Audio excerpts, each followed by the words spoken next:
While some of you are making hot cocoa to warm up, here in Hawaii where it's warm all year round, I'm trying to figure out how to cool down. So today, I'm going to show you how to make this very refreshing plantation iced tea. All you will need is 4 tea bags of Earl Grey, which is just black tea, 1 lemon, 1/4 cup of blue agave, and 1 cup of pineapple juice. First, you're going to need to boil 4 cups of water and allow your 4 tea bags to brew.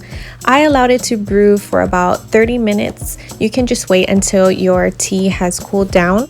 While that continues to brew, I'm going to go and slice up my lemon. I'm going to save half the lemon to squeeze directly into the tea mixture, and then I'm going to slice up the other half so that I can add that into the pitcher as well. I also cut some of those slices in half so that I can use it as garnish for each serving, which of course is optional, but I thought it made it look pretty. Once your tea is done brewing and has cooled down, go ahead and add it to your pitcher. The next ingredient we'll be adding is 1 cup of pineapple juice, and this is the key ingredient that really makes this tea a plantation iced tea. The flavors from the pineapple juice just does something so magical to this batch. It's just, you have to try this recipe if you haven't.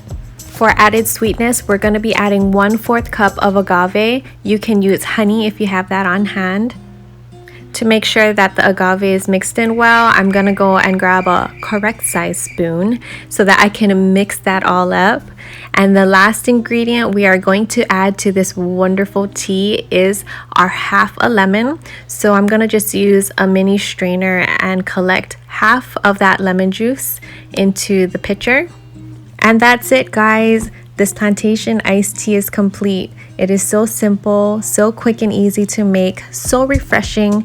It's something that I would order at other places but never really looked into how to make it. And now that I know it's so easy to make, I'm gonna be making this all the time. So instead of adding ice to the pitcher, go ahead and make sure you add your ice to your cups per serving because you don't want the ice to melt and water down the tea.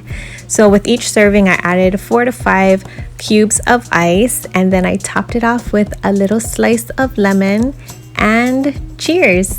So yummy. You will love it. Thank you so much for watching, everyone. Have a wonderful week, and I will see you guys in my next video.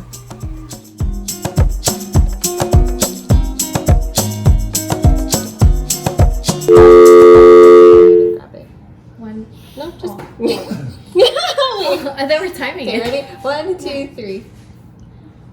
Okay, and then cheers. Oh wait, we have to go more towards you. Oh. You ready? Cheers. Okay.